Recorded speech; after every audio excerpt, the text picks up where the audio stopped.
Alright, we are back again. Now, I told you when I was remodeling this bathroom that eventually there was a corner shower going to be figured into this. So, here is what we've had. Excuse me, my mouth is dry. Here's what we've come up with. I had about 35 inches from that corner to the windowsill here. I could have ripped down the windowsill a little bit and got a 36-inch shower in there if I really wanted to, but I didn't want to have to do all that. On this side, of course, I had plenty of room along the wall. So a 34 by 34 corner shower is what we came up with. We found one at Lowe's. Unfortunately, it was out of stock, so I had to wait till they could restock it.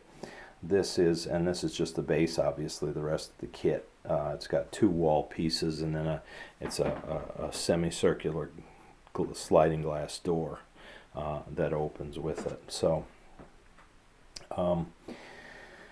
it'll be 34 by 34, and then I think it's like 76 inches tall.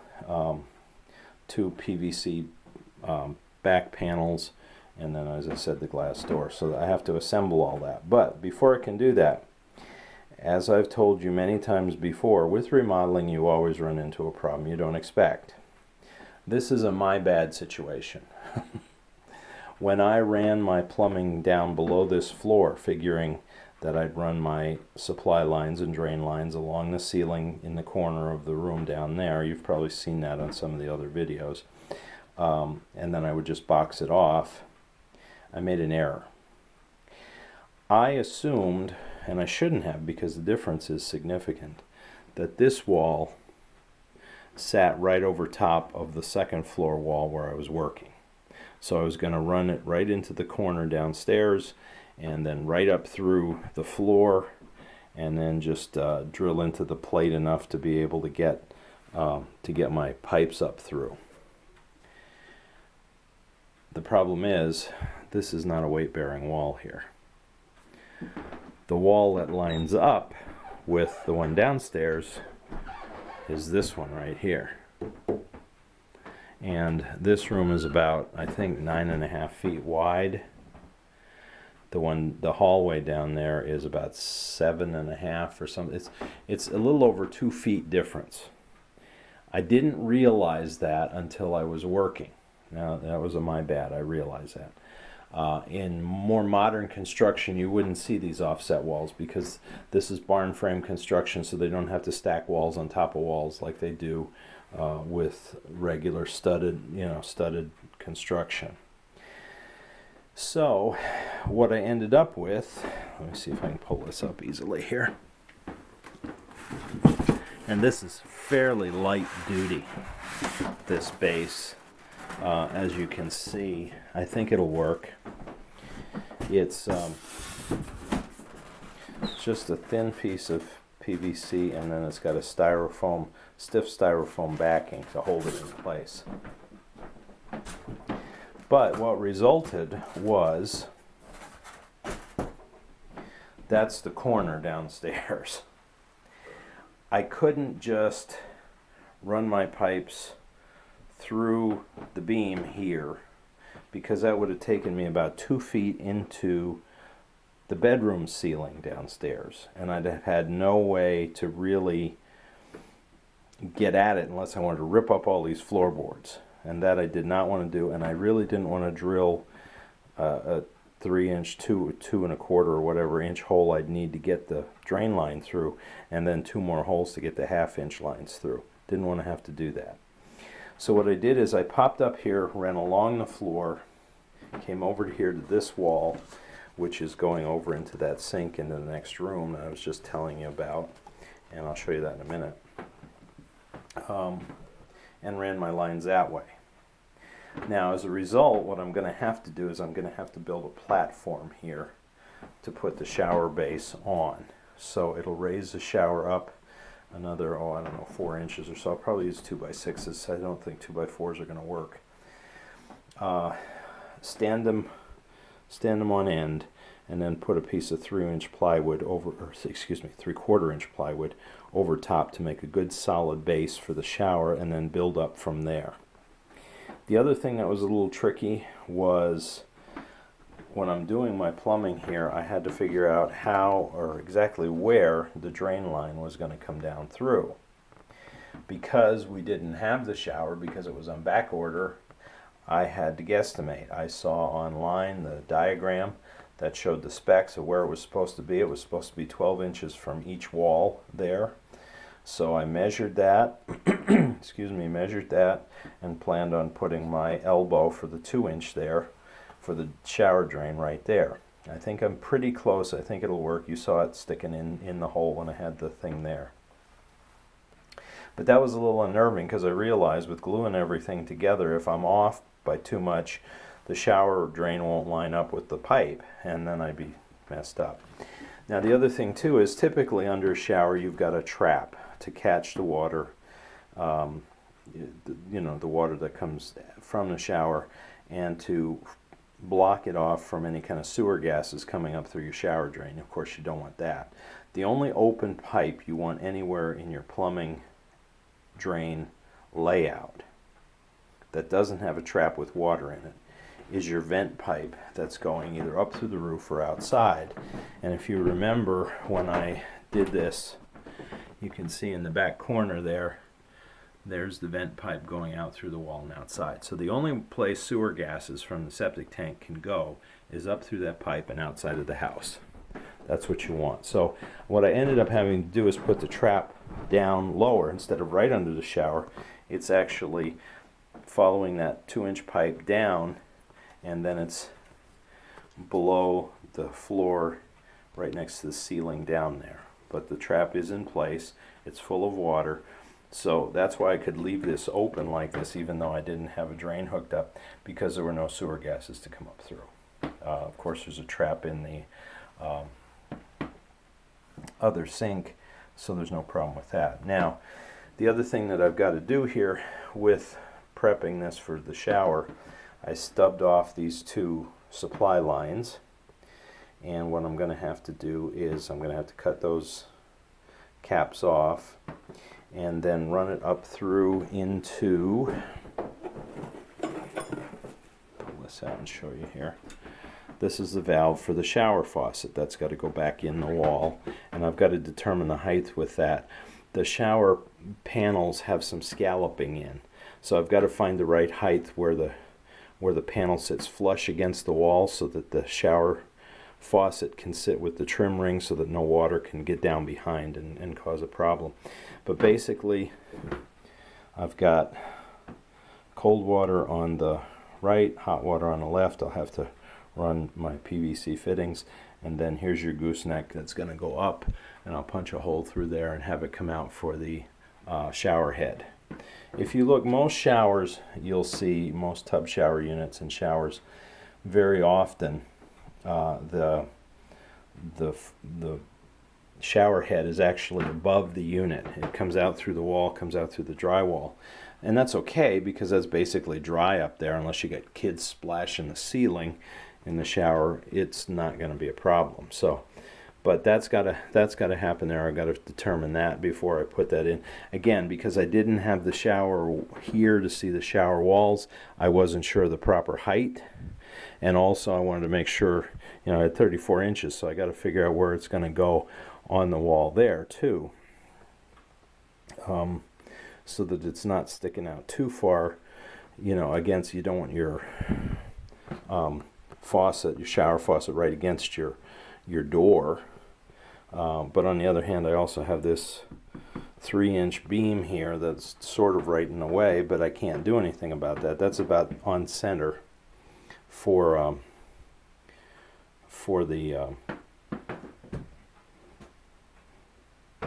the width of the shower.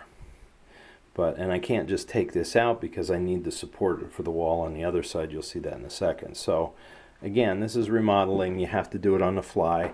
It's always best if you can get your finished fittings available to you before you do your rough plumbing, in case you have to make some adjustments. That way you haven't spent all that time running pipe or running drain pipe and suddenly, oh, that's not going to work, I got to change it. Fortunately, I found this out with with this before I had done too much, so I didn't have to really change anything.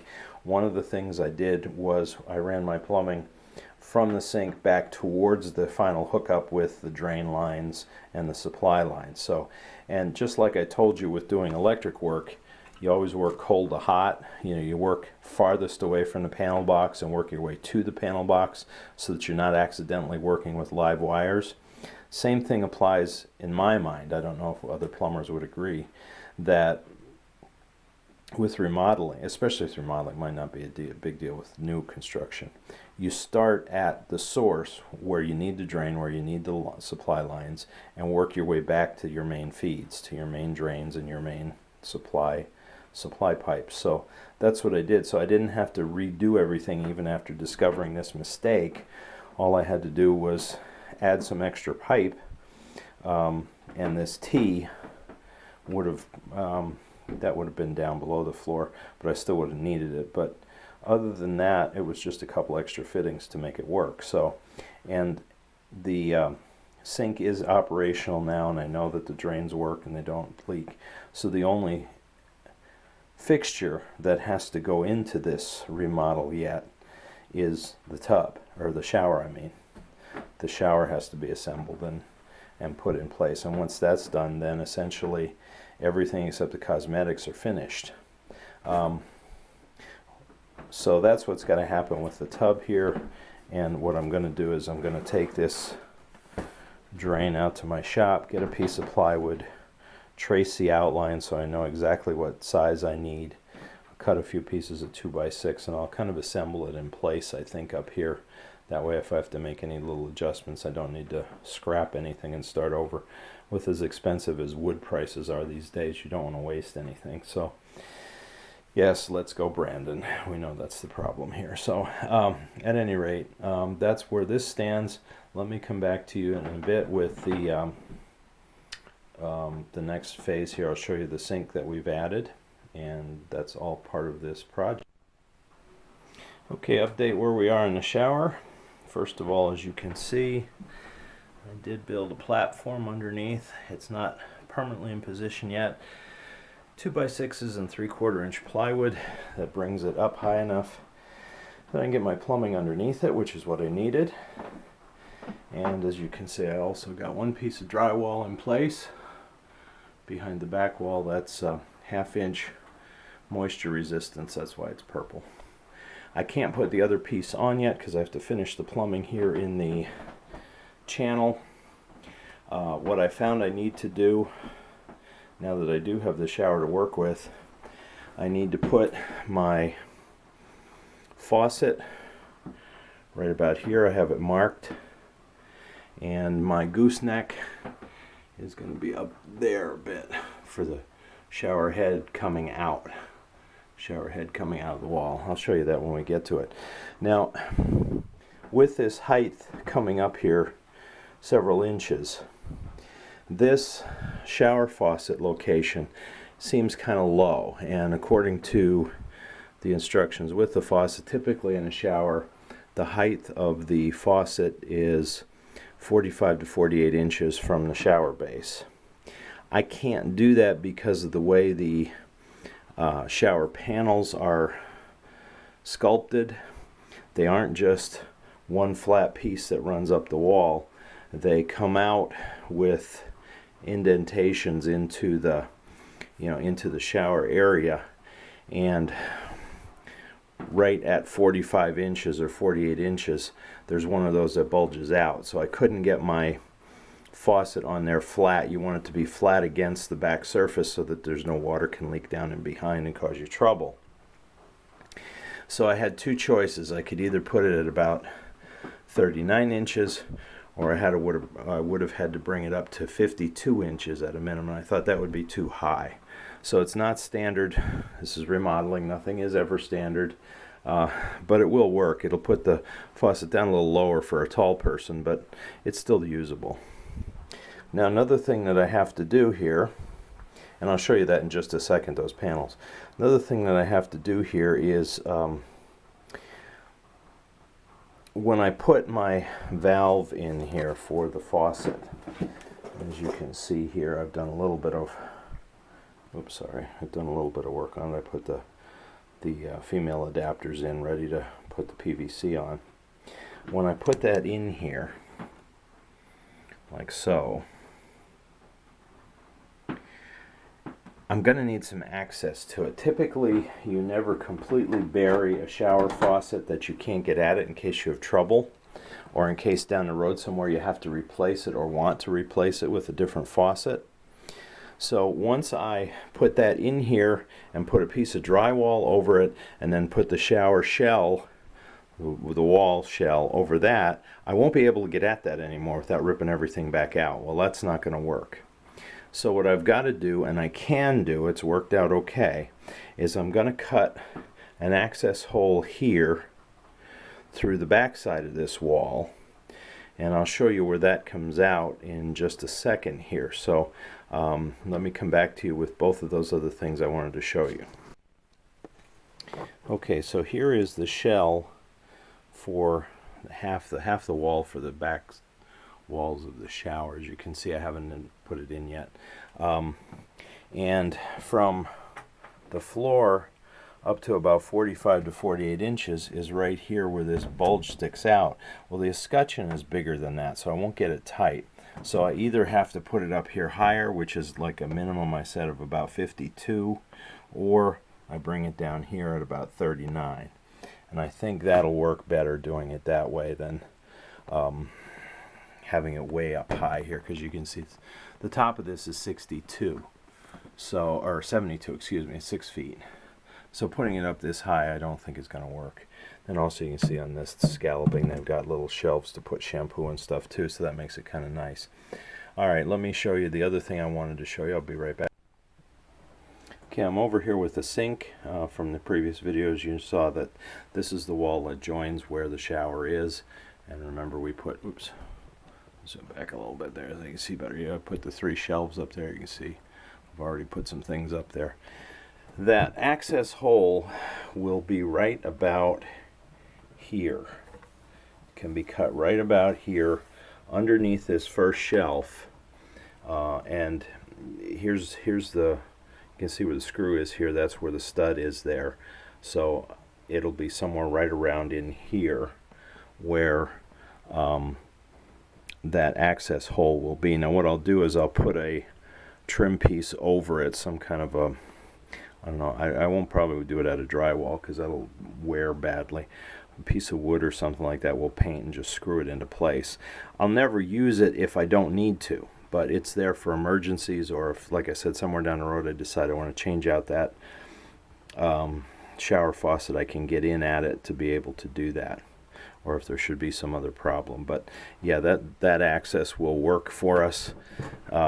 It's not huge, not as big as it would be normally. I mean, normally you'd have a panel, maybe the whole size of this that you could get in and reach and so on, but at this point if I don't have to cut a bigger hole than necessary I won't. But this will give me a way to get at that should I ever need to.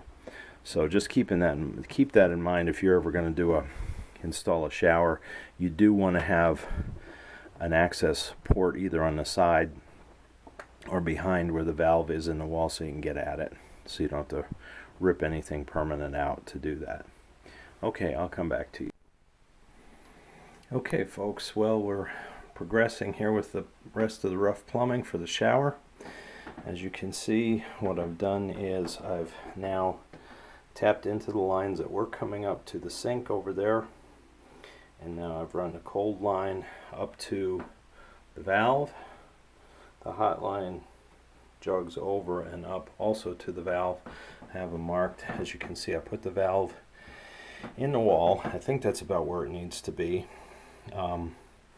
What I did was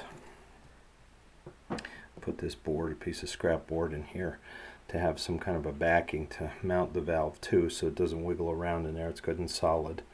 And this is also then the board I put in on the other side for the access hole that I cut. It's basically 12 by 8.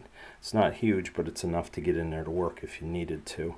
And this board is just, I just used my finish nailer to hold it in place. It's solid enough to hold that, but if you had to rip it out, you could fairly simply. And then of course the stem going up goes up through the wall cavity, and then the gooseneck comes out the top here where the shower head will go on. And of course I have to get my drywall on there too before I can finish off the tub surround or shower surround. Now I still have to test this for no leaks, of course. What I'm going to do is I'm going to put the lever on the valve here, the faucet here, and then I'll turn it on and try to catch what I can with a bucket there, just to make sure that it is flowing and there are no leaks anywhere. Usually that PVC cement does a very good job, and it doesn't take too long to harden, and you don't have to worry about leaks. But I just want to be sure, because once this gets buried behind the drywall, it's not going to be fun to get at anymore. Even to change the valve, it'll be a little tricky, but someday maybe. But anything down in here, any connections down in here are going to be buried basically permanently, so I want to make sure nothing's leaking there. The good thing with the CPVC that I've found, at least in, I don't know, the last 40 years or so, once the joints are watertight, that there are no leaks there, there never will be any leaks. It's solvent welded together. These things don't crack very easily, and the PVC has a fairly long life. I'm sure eventually it would fail, but you know, it won't be in my lifetime, so there's nothing I'm not going to worry about. So let me show you the board on the other side, and then we'll move on to the next phase here of putting the piece of drywall, well, testing first and then putting the piece of drywall on.